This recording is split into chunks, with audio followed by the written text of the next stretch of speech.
saludo muy especial a los amigos del Anhelo del Salmón. Esta es nuestra segunda emisión para contarles acerca de nuestra próxima actividad. El estudio permanente de actuación del Anhelo del Salmón, que estará a cargo de Camilo Carvajal y Mario Jurado.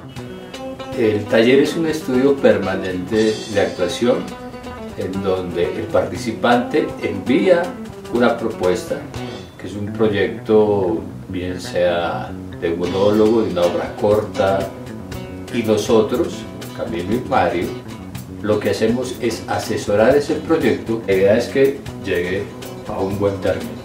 Buen término significa que pueda ser presentable. El taller arranca el 14 de febrero y va hasta el 6 de junio. Puedes inscribirte semestralmente o mensualmente. O existe la modalidad de hacerlo por sesión. Si vas a presentar un casting o estás próximo a estrenar un trabajo y quieres un comentario acerca de tu interpretación, inscribes la sesión y recibirás nuestro criterio acerca de lo que está pasando con tu trabajo actoral. Los esperamos en nuestra próxima emisión, donde les contaremos acerca del premio de Iberescena y nuestro próximo montaje. Gracias, suscríbanse.